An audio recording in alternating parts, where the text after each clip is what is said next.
और अब वक्त है 24 घंटे की 24 बड़ी खबरों का। इस वक्त बड़ी खबर गुड़गांव से। गुड़गांव के सेक्टर 14 में एक छात्रा ने कॉलेज में खुद को आग लगा ली है। बीएससी सेकेंड ईयर की ये छात्रा है जिसने अपने रिजल्ट को लेकर नाराजगी थी और इस घटना से गुस्सा आए छात्रों ने एमजी रोड पर जाम कर दिया है। पुलिस मौके पर पहुंच गई है और गंभीर हालत में छात्रा को अस्पताल में भर्ती कराया गया है। इस छात्रा के जो नाराज साथी थे उन्होंने एमजी रोड पर जाम लगा दिया है। छात्रा की हालत गंभीर है और इसे इस वक्त हॉस्पिटल में भर्ती करा दिया गया है। ये बताया जा रहा है कि अपने रिजल्ट को लेकर ये नाराज थी छात्रा। बीएससी सेकेंड ईयर की ये छात्रा है गुड़गांव के कॉलेज में। इस छात्रा ने अपने रिजल्ट की नाराजगी को लेकर अपने आप को आग लगा ली। हमारे रिपोर्टर मनु मेहता और ज्यादा जानकारी दे रहे हैं। मनु, क्या ताजा जानकारी मिल रही है? एमजी रोड पर ये राजकीय कन्या महाविद्यालय है जहां पिछले कुछ दिनों पहले सेमेस्टर एग्जाम हुए थे बीए और बीएससी के कन्याओं के।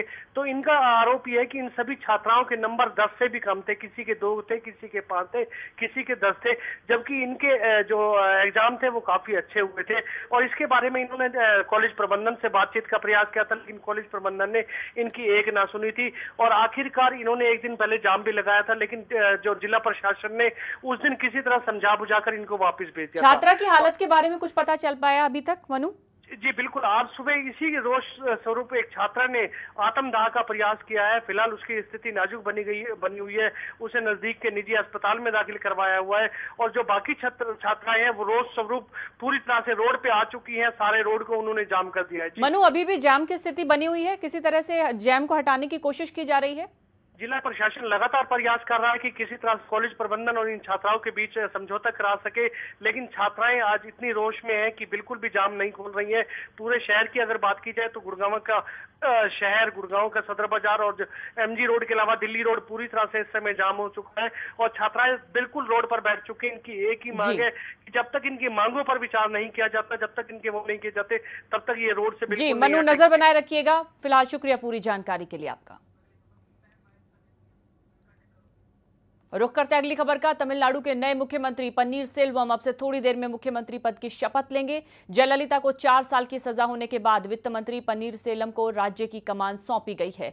कल विधायक दलों की बैठक में पन्नीर सेल्वम को नेता चुना गया था। पन्नीर सेल्वम को जयललिता का काफी भरोसेमंद भी माना जाता है। प्रधानमंत्री नरेंद्र मोदी की तरह ही कभी चाय की दुकान चला चुके पन्नीर सेल्वम इससे पहले 2001 में ऐसी ही परिस्थिति में थोड़े समय के लिए मुख्यमंत्री बनाए गए थे और जयललिता की वापसी तक पद पर बने रहे थे।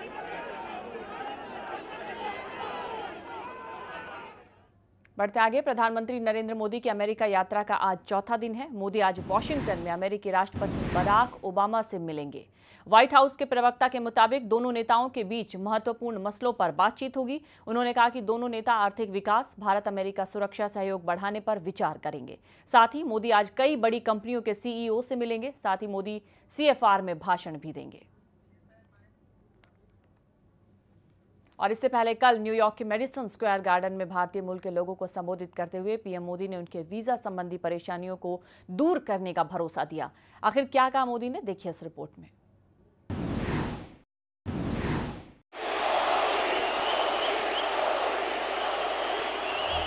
न्यूयॉर्क के मेडिसन स्क्वायर गार्डन में भारतीय मूल के अमेरिकी नागरिकों को संबोधित करते हुए प्रधानमंत्री नरेंद्र मोदी ने भारतीय प्रवासियों को सौगात दी। मोदी ने प्रवासी भारतीयों को आजीवन वीजा देने और पीआईओ तथा ओआईसी लोगों के लिए नई योजना लाने की घोषणा की। प्रधानमंत्री ने कहा कि अमेरिकी नागरिकों के लिए इलेक्ट्रॉनिक वीजा प्रणाली शुरू की जाएगी। इसके अलावा उन्हें वीजा ऑन अराइवल दिया जाएगा। उन्होंने कहा कि भारतीय मूल के व्यक्तियों को आजीवन वीजा दिया जाएगा और उन्हें पुलिस थानों में अपना पंजीकरण नहीं कराना होगा। एक तो पीआईओ कार्ड होल्डर जो हैं,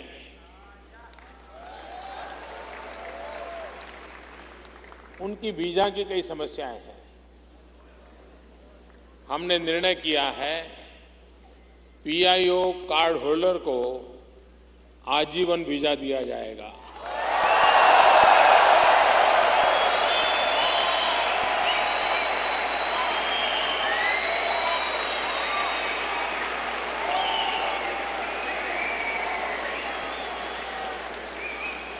खुश?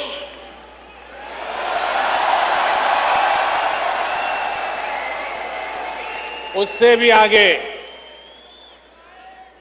जो लंबे समय तक हिंदुस्तान रहते हैं उनको पुलिस थाने जाना पड़ता है।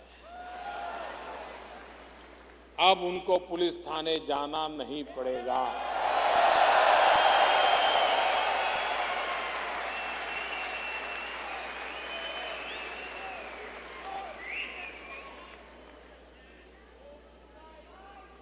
उसी प्रकार से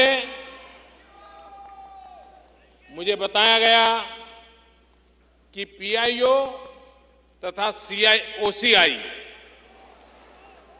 स्कीमों के प्रावधानों में फर्क होने के कारण भारतीय मूल के लोगों को कठिनाइयों का सामना करना पड़ता है।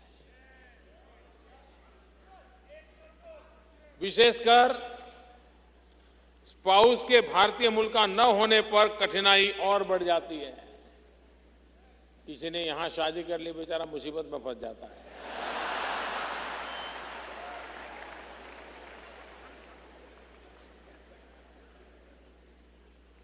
मेरे साथियों, मैं आपको खुशखबरी देता हूं कि कुछ ही महीनों में हम पीआईओ तथा ओसीआई स्कीम्स को मिलाकर के एक बना देंगे। पीएम नरेंद्र मोदी ने रविवार को न्यूयॉर्क के मेडिसन स्क्वायर गार्डन में अपने अमेरिकी दौरे का मेगा शो किया। मोदी के शोर के बीच में अपने भाषण से मोदी ने वहां मौजूद भारतीय अमेरिकी समुदाय को मंत्रमुग्ध कर दिया। भारत मां की सेवा करें। प्रधानमंत्री नरेंद्र मोदी ने न्यूयॉर्क के मशहूर मेडिसन स्क्वायर गार्डन पार्क में लोगों को संबोधित किया। ये नजारा कुछ ऐसा था कि मानो मोदी अमेरिका में नहीं बल्कि भारत में भाषण दे रहे हों। मोदी को सुनने के लिए भारत ही नहीं, पाकिस्तान, बांग्लादेश और इजिप्ट जैसे देशों से लोग भी पहुंचे। चाय बेचते बेचते यहाँ आया।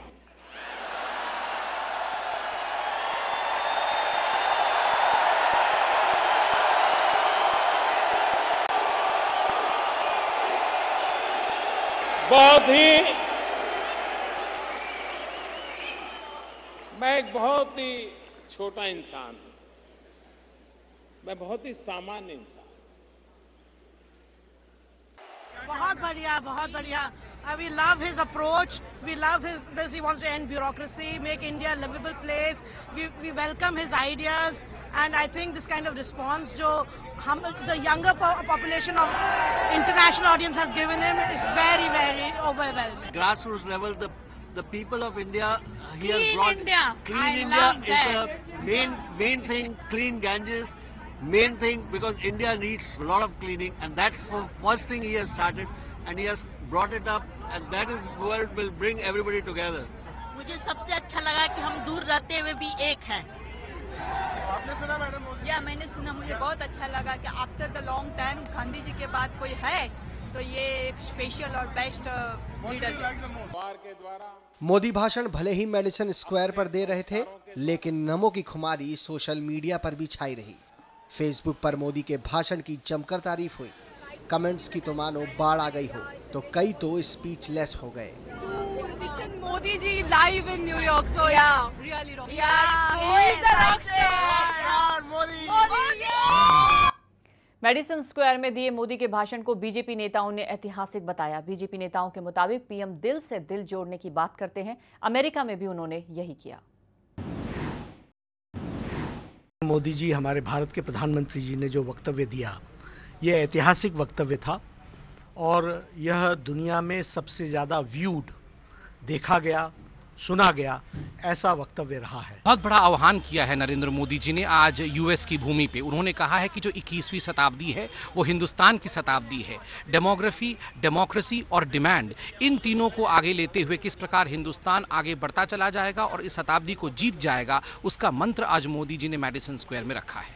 देखिए, अब तक के जो उनके, चाहे वो यूएन का भाषण हो, चाहे वो आज का मेडिसन जो है मोदी सन हो गया एक तरीके से। जो वातावरण आप देख रहे थे, और मुझे लग रहा था कि जैसे हिंदुस्तान के किसी शहर में जैसे मोदी जी की सभाएं रही हैं, उस तरह की एक सभा।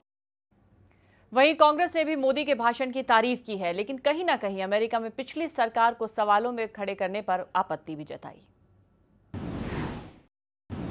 नमो की धूम ने तो वैसे विपक्ष को भी प्रभावित कर रखा है, लेकिन सियासत है, कुछ शिकायतें रही जाती हैं।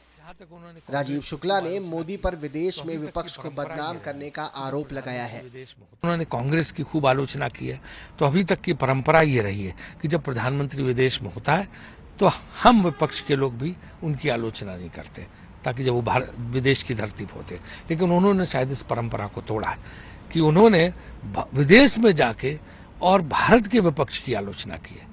तो ऐसा लगता है कि वो कांग्रेस से हमेशा बहुत, मतलब कांग्रेस को लेके बहुत ज़्यादा जो है वो ऑब्सेस्ड रहते हैं। भारतीय मूल के लोग हैं, उनको परमानेंट वीज़ा देना एक अच्छा कदम है, उसका हम वेलकम करते हैं। लेकिन उनके भाषण में कोई नई बात नहीं मुझे नज़र आई। जो कुछ भाषण वो हिंदुस्तान में देते रहे हैं वही भाषण उन्होंने अमेरिका में दिया। अपने भाषण कौशल और साफ गोई से प्रधानमंत्री नरेंद्र मोदी ने अमेरिका में बसे भारतीयों का दिल तो जीता ही, न्यूयॉर्क को भी दीवाना बना दिया। मेडिसन स्क्वायर पर दी गई मोदी की तकरीर सीधा लोगों के दिलों को छू गई। Bureau report, news express. और अब एक बड़ी खबर आतंकी संगठन आईएस से जुड़ी हुई आ रही है। एक अंग्रेजी अखबार में छपी खबर के मुताबिक भारत ने आईबी अधिकारी सईद आसिफ इब्राहिम को सऊदी अरब भेजा है। एक हफ्ते के सऊदी अरब दौरे के दौरान वो सऊदी इंटेलिजेंस के अफसरों से मुस्लिम युवकों को इंटरनेट पर आईएस से जुड़ने से रोकने के उपायों पर चर्चा करेंगे। सूत्रों के जरिए यह खबर आ रही है। तेलंगाना, केरल, तमिलनाडु और महाराष्ट्र के 22 लड़के अब तक आईएस के जाल में फंसकर हथियार उठा चुके हैं। बढ़ते आगे, प्रधानमंत्री नरेंद्र मोदी का स्वच्छ भारत अभियान अब लोगों के बीच भी नजर आने लगा है। अब तक मोदी इफेक्ट सिर्फ सरकारी मंत्रालयों में दिखाई दे रहा था, लेकिन झारखंड के गुमला में लोगों ने इसे सड़क पर उतार दिया है। ये 2 तस्वीरें आप देख रहे हैं, ये गुमला के तेल गांव की हैं। यहां लोगों ने खुद ही झाड़ू उठाई और निकल पड़े गांव की सफाई करने। इसके पहले गांव में एक मीटिंग बुलाई गई थी, जिसमें सभी की ड्यूटी तय की गई कि किसे कब और कहां सफाई करनी है। आज प्रशासन सोच रहा है कि हम कब शुरू करें, 2 अक्टूबर आने दें, कल आने दें, लेकिन हम इसमें पीछे क्यों रहे? हम लोग आज से ही हम लोग शुरू करवा दिए हैं और ये लगातार जारी रहेगा। क्योंकि हम लोग अगर साफ करेंगे तब कहीं और जगह देख के लोग सारी चीज करेगा, इसलिए कि आज से ही हम लोग शुरुआत करवा दिए हैं। बड़े गार्जियन है, उनके कहने पर हम लोग पूरा गांव के वासी लोग, पूरा नवयुवक लोग, हम लोग सब कोई जमा हुए। उसके बाद हम लोग सोचे कि देखिए गांव में बहुत सारा गंदा है, वो बताए कि सबको साफ करना है। तो हम लोग सब लड़का लोग बैठे, उसके बाद सबको निर्णय लिया कि नहीं अब सबको ही साफ करना है। बीजेपी सांसद वरुण गांधी ने आरोप लगाया कि अमीर और साधन संपन्न लोग सरकारी सुविधाओं का लाभ उठा रहे हैं, जबकि गरीबों को ये सुविधाएं नहीं मिल पाती। वरुण ने अपने संसदीय क्षेत्र सुल्तानपुर के लंबुआ बाजार में विकलांगों को उपकरण वितरण करने के मौके पर ये बातें कहीं। वरुण के मुताबिक गांवों में अमीरों के पास बीपीएल कार्ड तक है, लेकिन मजबूर और जरूरतमंदों को पेंशन तक नहीं मिल पा रही।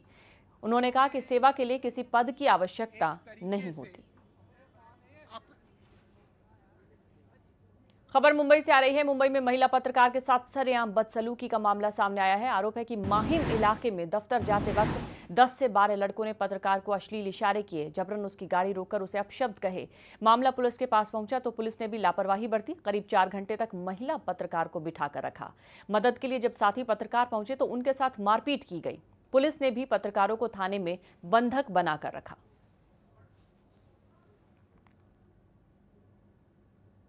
असलम शेख जो आरोपी है जिसने मॉब इकट्ठा किया था, वो पुलिस के सामने से भाग गया। अभी तक वो पकड़ा नहीं गई है, लेकिन हमारी मांग यही है कि जल्द से जल्द असलम शेख को पकड़ा जाए। और पत्रकारों के साथ यहाँ पर पुलिस वालों के सामने मारपीट की गई है। एक्चुअली क्या घटना हुई थी, उस आधार पे जो भी तथ्य निकलेंगे उसके आधार पे जो कार्रवाई हम करेंगे। कुछ पत्रकारों के साथ मारपीट की भी शिकायत है, धमकी की भी शिकायत मिली है, इसके बारे में क्या जानकारी है? उन्होंने पत्रकारों ने एक कंप्लेंट दिया है उन्होंने कि उनके साथ में धक्का मुक्की हुई करके, तो वो भी कंप्लेंट हम अभी ले रहे हैं और उसके ऊपर भी कार्रवाई करेंगे। मुझे नहीं लगता है कि कोई पत्रकार किसी के साथ बदतमीजी करने का सवाल है। मेरा 9 दिन का उपवास है सर। और जिस तरह से ये लोग पहले से आए, मैं भी लास्ट में आया, मुझे गाड़ी से उतरते, तुम्हें पत्रकार है, मीडिया की गाड़ी है, इसको भी पकड़ो, अंदर लेके चलो, कपड़े फाड़ते, इसको भी कंप्लेन करा। मैं आया, मैं कर सकता, मेरा बाहर से अच्छा, मैं क्या बोल रहा हूँ, मैं क्या बोल रहा हूँ, सामने मेरे को मारा और 15 लोगों के मारने। अगली खबर दिल्ली से। यहाँ के सुल्तानपुर इलाके में एक नाबालिग लड़की से छेड़छाड़ का मामला सामने आया है। 6ठी क्लास में पढ़ने वाली छात्रा से उसके पड़ोस में रहने वाले शख्स ने छेड़खानी की। पुलिस ने मामला दर्ज कर आरोपी को गिरफ्तार कर लिया है।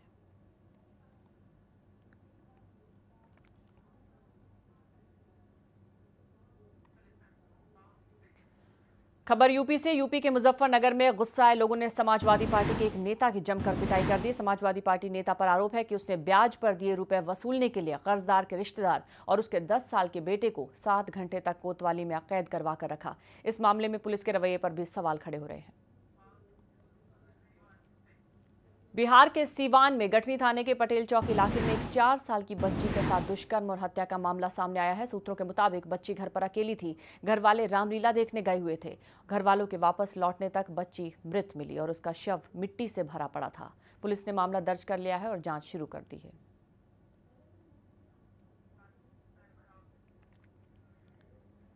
कानपुर के घाटमपुर इलाके में जमीनी विवाद में जमकर मारपीट और फायरिंग हुई है, जिसमें एक पक्ष के व्यक्ति की मौत हो गई जबकि दूसरे पक्ष के 2 लोग गंभीर रूप से घायल हो गए हैं। घायलों को इलाज के लिए अस्पताल में भर्ती कराया गया है। मृतक के परिजनों ने अस्पताल के बाहर जमकर हंगामा किया और गाड़ियों में तोड़फोड़ की।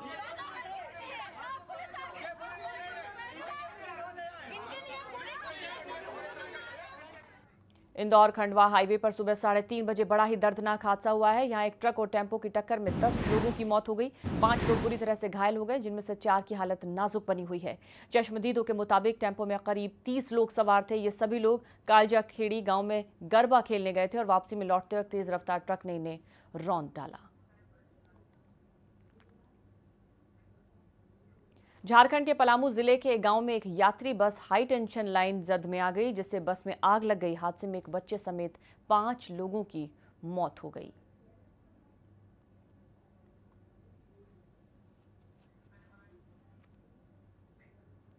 सूत्रों से मिल रही जानकारी के मुताबिक केंद्र सरकार सब्सिडी वाले रसोई गैस सिलेंडर की संख्या 12 से घटाकर 9 करने पर विचार कर रही है। सिलेंडरों की सब्सिडी पर कम करने और कालाबाजारी रोकने के संबंध में वित्त मंत्रालय ने तेल मंत्रालय को कदम उठाने के लिए कहा है।